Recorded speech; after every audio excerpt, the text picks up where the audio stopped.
Imagínate que estás hace más de 2000 o 3000 años mirando hacia el cielo en la noche porque no hay nada más que ver. Y lo que más te llama la atención, pues, son las luces que brillan allá arriba. Las vas viendo día con día moverse siempre de la misma manera. De repente aparece una más grande, la luna. Y en alguna que otra ocasión aparecen otros objetos que tienen como algo así como una cola, que se extienden por mucho más allá de lo que el resto de los objetos en el cielo parecen ocupar. Claro que se generarían un montón de ideas en tu cabeza y entre todos tus colegas, amigos, empezarías a generar algún tipo de idea respecto a qué es eso y de qué se trata. Pues eso hicieron nuestros antepasados, generar cosmovisiones, ideas de lo que podría ser todo lo que había allá afuera y de qué estaba hecho. La mayoría de las veces lo único que hacían era relacionarlo con lo que estaba a su alrededor. Es muy lógico pensar en eso, ¿no? Si yo no puedo ver más allá de un cierto nivel, pues entonces voy a relacionar con todo lo que suceda con eso. Si yo no tengo conocimiento más allá de algo, bueno, pues voy a quedarme hasta ese punto. Son interesantes estas cosmovisiones. Algunas de ellas pensaban que el universo tenía forma de una caja. ¿Y por qué una caja? Porque bueno, ellos decían, del día sale el sol en una esquina y de noche se pone en la otra esquina. Bueno, pues entonces el universo debe de tener forma de una caja. Suena lógico porque se va moviendo poco a poco el sol de esa esquina y termina en la otra esquina y entonces, bueno, pues son 4 esquinas, formó una caja. Fácil, ¿no? Algunos más vivían en las orillas de los ríos, donde los ríos desembocaban en el mar y entonces veían cómo estos ríos iban dejando sedimentos y entonces el mar iba perdiendo terreno por todo el sedimento y se iba creando más tierra. Entonces pensaron en un universo que estaba formado por 2 cosas, una que era el cielo, otra que era la tierra y el agua, y entonces estas 2 se iban entremezclando, les asignaban nombres, les asignaban hasta sexo, les asignaban, unos eran mujeres, otros eran hombres, y listo, esa es su cosmogonía. Cosmogonías bien extrañas, ¿no? Que hoy nos parecen tal vez risibles, tal vez no sé qué piensas tú al respecto. La historia de la visión humana del universo es vasta, ¿no? Hay un montón de cosmovisiones al respecto, hindús, chinos, mayas, y los que más conocemos, obviamente, los griegos. Los chinos, por ejemplo, se aventuraron a hacer cálculos en una unidad que ellos llamaban los li, y a partir de los li, que nunca se ha encontrado por ahí a cuánto equivalía un li en una unidad conocida para poder hacer una transformación, ellos decían que el universo tenía tantos lis de tamaño, ¿no? Ese era el tamaño del universo en lis. Qué raro, ¿no?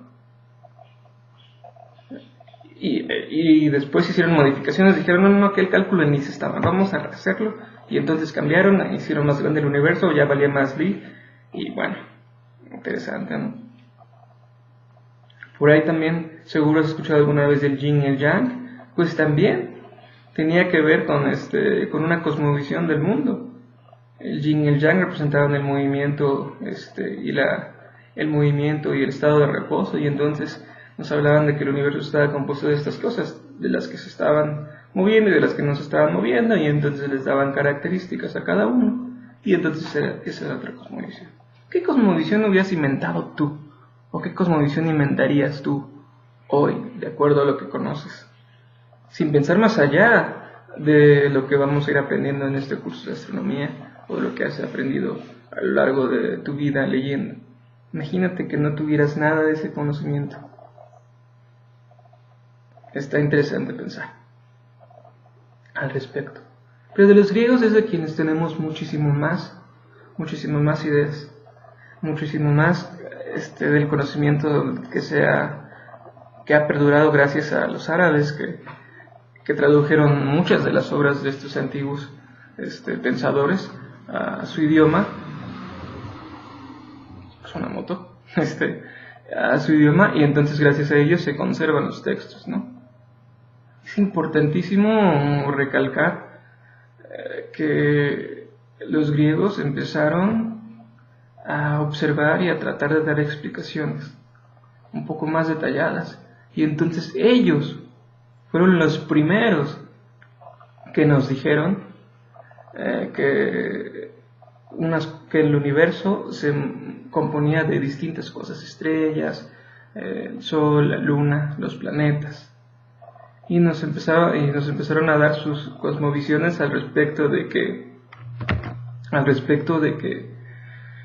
los planetas se movían de cierta manera, las estrellas se movían siempre de la misma manera, y alrededor de eso crearon sus primeros modelos del sistema solar. Sorprendentemente, los primeros modelos eran heliocéntricos, algo que no se puede comprender porque 1500 años duró el modelo que decía que la Tierra era el centro de todo. Por ahí tenemos nombres como el de Hiparco, y después obviamente el de Ptolomeo, ¿no? Hiparco fue el que nos dijo que el sistema solar tenía al Sol en su centro y alrededor estaban los demás objetos, incluidos la Tierra, girando alrededor. Interesante. Hace tantos años ya se sabía que esto era así.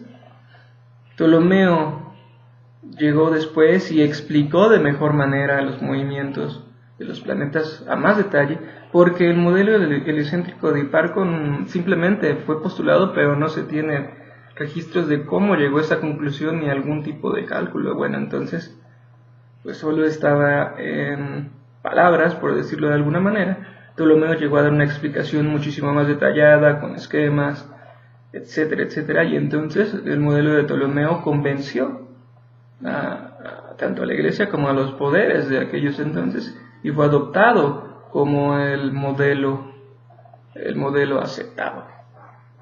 Ptolomeo entonces tenía que explicar algo extraño que pasaba si el sistema como él proponía era geocéntrico. ¿Por qué los planetas se movían como lo hacían? ¿Por qué de repente iban en una dirección y de pronto iban de regreso? Entonces tuvo que meter un montón de cosas, epiciclos y demás. Cosas tan complejas que hicieron a su modelo, pues sí, más preciso de lo que había en ese entonces, pero muchísimo más complejo. Y bueno, a pesar de que duró 1500 años, pues no era lo más adecuado. Tuvo que llegar Copérnico 1500 años después para cambiar esta idea. Copérnico era un apasionado por las estrellas. Mandó a perforar una tabla lo más precisa que pudo para ir haciendo las observaciones y mediciones de los movimientos de Marte y de otros planetas, para ver cómo se comportaban y hacer sus cálculos de si el sistema era heliocéntrico o era geocéntrico. Y bueno, pasó algo triste y a la vez sorprendente. Hizo pruebas durante 30 años y en 30 años solo obtuvo 30 mediciones que servían, y con solo esas 30 mediciones le daba para poder decir que las órbitas eran circulares y que entonces quien orbitaba alrededor del Sol eran todos los objetos de todos los planetas, incluida la Tierra. Tenía mucho miedo de que la Inquisición lo atacara y lo lo atacara y lo fuera a enjuiciar y después, ya saben, tal vez ser quemado vivo, pero lo logró. Lo convencieron, todos sus amigos lo convencieron, ya empezaron a ladrar mis perros, perdón. Lo convencieron y después, de varios años, casi en el lecho de muerte, consiguieron que lo imprimiera. Y dice la historia que lo imprimieron, cayó enfermo, llegaron con el libro impreso y le dijeron, aquí está, le dio una ojeada y murió. Qué cosa más trágica, pero a la vez magnífica, ¿no? Lograr ver su historia, su teoría, perdón, llevada a cabo. Muchos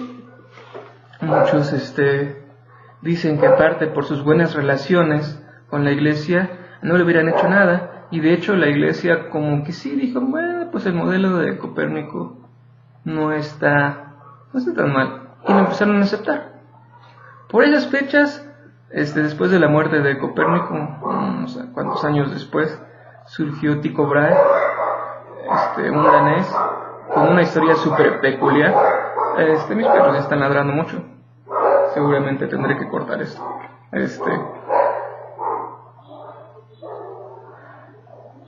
Tycho Brahe era un danés que cuando nació... ¿Qué sonido más raro? Tycho Brahe era un danés que cuando nació no tenía problemas de dinero. Tanto era así que tenía un tío que tampoco tenía problemas de dinero, obviamente, eran de la nobleza, y le pidió a su papá, oye, pues yo no quiero tener hijos, pero pues si quiero tener un hijo, ¿me regalas el primero que tengas? Así de plano. Y pues el papá de Tycho Brahe dijo, pues sí, te lo regalo. Y se lo regaló. Cuando nació Tycho Brahe, nació con un gemelo, su gemelo murió, él sobrevivió y su tío se lo llevó. Vivió con su tío, que él era un ingeniero que le encantaba las ciencias, y entonces lo mandó a las mejores universidades a estudiar. Con el tío tuvo todos los privilegios del mundo y pudo aprender muchísimas cosas, conseguir un montón de artefactos. O sea, fue una vida dedicada a la ciencia 100%. De todos modos, en aquellos años todavía los astrónomos también eran astrólogos. No hay que olvidarnos de que la astrología y la astronomía, aunque hoy siempre estemos molestando a todos los que crean en la astrología, en aquellos años eran casi uno mismo, ¿no? Y entonces Tycho Brahe quería también hacer él también quería hacer predicciones de horóscopos. Entonces cuenta la historia que en una de esas ocasiones dijo, bueno, yo voy a ser el mejor astrólogo del mundo, entonces voy a hacer la mejor predicción del mundo. Y dijo, en 3 meses va a morir el rey de no sé qué rey.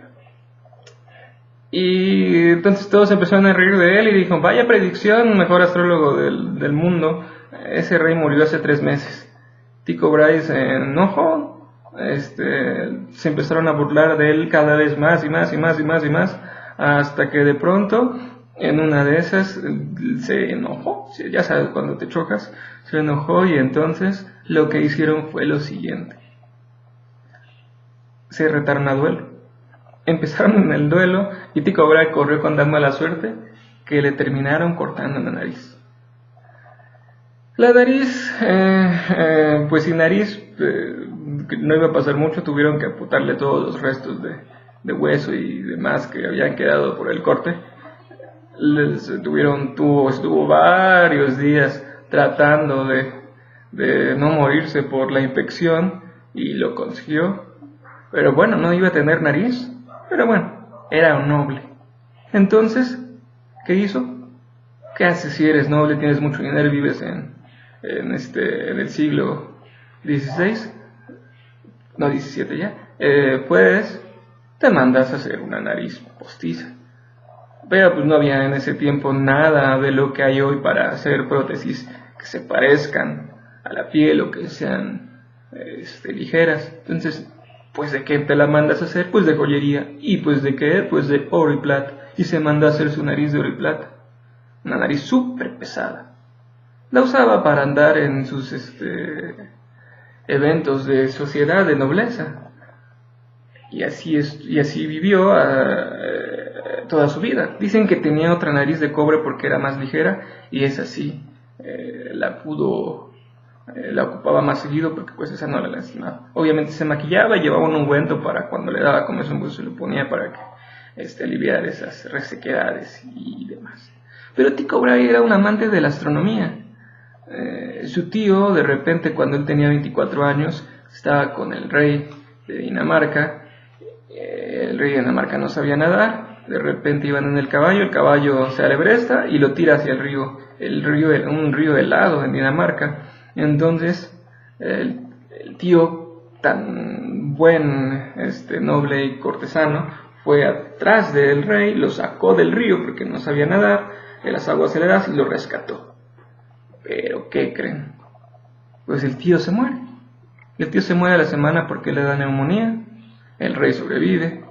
El rey queda eternamente agradecido y le dice a Tycho: siento mucho lo que ha pasado con tu tío, estoy en deuda eternamente con él. Hasta las campanas sonaron por la deuda eterna de Tycho. Estoy en deuda eternamente con él, y bueno, yo quiero compensarte y te voy a dar una isla, te voy a construir un castillo, y ya sé que te gusta la astronomía, entonces te voy a hacer también un observatorio ahí. Vas a ser tú el regidor de esta isla, y pues todos los impuestos que cobres son para ti, para lo que quieras de la ciencia. Entonces Tycho Brahe fue feliz 20 años. Su castillo se llama el castillo de Uraniborg, en honor a Urania, la musa de la astronomía. Y ahí estuvo 20 años haciendo mediciones. Tycho Brahe ya conocía el modelo de Copérnico, pero sabía que no era preciso. Él hizo observaciones 20 años, entonces tenía observaciones muy buenas. Pero extrañamente, como él también quería ser astrólogo, pues no aceptó el modelo heliocéntrico. Quería volver al modelo geocéntrico. Entonces su modelo, aunque sí más preciso, estaba otra vez poniendo a la Tierra en el centro. Eso provocó muchos detalles, porque por algo nunca nos enseñan el modelo de Tycho Brahe en una escuela, porque pues fue olvidado. Tycho Brahe vivió hace 20 años hasta que el rey se murió, llegó el hijo al poder. El hijo no tenía ese afecto por él porque no sabía de la historia, o tal vez ni le importaba la historia de cómo habían salvado a su padre, y empieza a ponérsela así como de tos. Tycho Brahe gastaba mucho dinero entonces en ciencia, y también le gustaba mucho la fiesta, y entonces pues eso no estaba chido. Finalmente lo que pasó fue que Tycho Brahe se quedó sin recursos, se fue a vagar por Europa. A otro rey sí le cayó bien, con menos recursos, pero lo apoyó también, y en eso conoció a alguien que fue determinante en la historia: Johannes Kepler, un alemán que había tenido una historia totalmente opuesta a la de Tycho Brahe. Había nacido en una familia pobre, su mamá era astróloga, hacía predicciones y de eso se iba ganando la vida. Kepler era delgadito, debilucho, y bueno, de todos modos fue creciendo, sobreviviendo a las enfermedades y demás. Se quiso hacer también se quiso hacer un astrónomo reconocido. Hizo alguna vez una buena predicción, se volvió famoso y entonces empezó a tener un poco de recursos y ya no tuvo problemas para sobrevivir. Pero él quería explicar y encontrar la divinidad del universo, y para eso necesitaba tener buenas observaciones y tener buenos datos. Pero él no tenía los recursos para construir ni siquiera un artefacto parecido al que había construido Copérnico. Trató de hacerse uno, pero pues fue hecho así como que no de buena manera, no pudo obtener buenos datos, entonces supo pues, que eso no iba a funcionar. Se enteró de que alguien en Italia, que era Galileo, había había construido un telescopio. Entonces le escribió una carta, cuenta la leyenda que le escribió una carta y le dijo: oye, Galileo, yo sé que tú has construido telescopios, yo soy de Alemania, soy un astrónomo que quiere demostrar esto y aquello, y entonces me interesaría ver si me puedes prestar uno de tus telescopios, a cambio yo me puedo volver tu escudero. Dicen que Galileo ni le contestó. Bueno, al final se enteró de Tycho Brahe. A Tycho Brahe pues de primera vista le cayó bien, aunque después se peleaban a cada instante y Kepler renunciaba a cada 2 segundos y después volvía arrepentido cuando se le pasaba el berrinche. Lo contrató, lo ayudó, andaba atrás de él por todos lados y todo el tiempo, y entonces Kepler le pidió lo que estaba buscando. Quería ver si le podía prestar sus datos para que pudiera comprobar su teoría de la divinidad. Lo que quería encontrar eran los sólidos platónicos en los movimientos de los objetos celestes. Obviamente Tycho Brahe le dijo que no, que eran suyos, llevaba 20 años haciéndoles y no se los iba a prestar. Kepler se enojó, pero pues bueno, no lo quedó de otra más que esperar. Hasta que un día en una comida de la nobleza, estaban tomando y bebiendo. Tycho Brahe tomó y tomó y tomó, le dieron ganas de ir al baño, no fue, siguió tomando y tomando, otra vez no fue, y entonces le dijeron: oye, pues ya se acaba la fiesta, ya te puedes ir. Llegó a su casa, quiso ir al baño y nada, no pudo ir al baño. Se le había reventado la vejiga. Murió en 5 días, sufriendo y teniendo temperatura, fiebre, y un montón de alucinaciones. Y pues ya las últimas palabras que dijo fue que esperaba que lo recordaran por toda su labor en la astronomía. No pasó. Lo recordamos los que estudiamos más a fondo, pero mucha gente no sabe de Tycho Brahe. En fin. Muere Tycho Brahe. Todos los familiares, como no es común en ningún lado, todos los familiares empiezan a pelearse por la herencia. Mientras está el funeral, Kepler dice: pues de aquí soy. Se va al observatorio de Tycho Brahe y se roba los datos. Y con eso termina sus cálculos y se da cuenta de que encontró lo que no quería. No había sólidos platónicos. Se puso a estudiar un poco más y encontró, y entonces estudió una nueva figura que era la elipse. La estudió, la analizó y se dio cuenta de que esa sí quedaba para las órbitas de los planetas. En un acto súper genial, que es uno de los más brillantes y los que más debemos reconocer en la historia, antepuso los resultados y la ciencia a sus ideas. Y gracias a eso desarrolló sus 3 leyes, las leyes de Kepler del movimiento planetario, y propuso el sistema, o confirmó el sistema heliocéntrico, pero ahora con órbitas elípticas. Años después, Newton, usando sus tres leyes también de movimiento, demostró que lo que había encontrado Kepler era correcto, y lo explicó, porque Kepler solo se había quedado hasta la postulación, no pudo dar más. Todavía no había cálculo. Lo iban a inventar Newton y Leibniz años después. El resto es historia. El desarrollo de la astronomía de ahí siguió de manera exponencial. Newton creó su propio telescopio. El primer telescopio que había usado Galileo era un telescopio refractor muy pequeñito. Newton hizo su telescopio reflector. Los telescopios reflectores se dieron cuenta que eran muchos más poderosos y causaban menos aberraciones, y entonces se volvieron más comunes. Y bueno, decenas y decenas de astrónomos empezaron a observar el cielo con telescopios cada vez más grandes gracias al desarrollo del telescopio reflector o el newtoniano.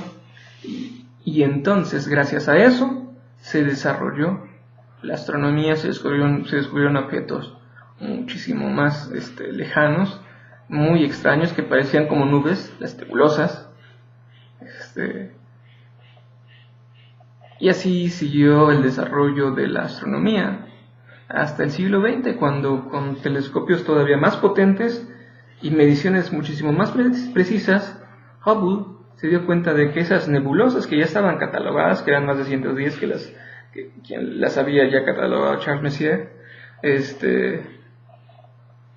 no estaban dentro de lo que nosotros llamamos universo, que era nuestra galaxia, estaban más allá.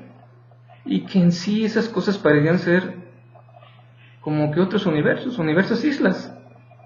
Entonces nos dimos cuenta de que no existía solo nuestro universo, o sea, nuestra galaxia, sino que había muchos más allá.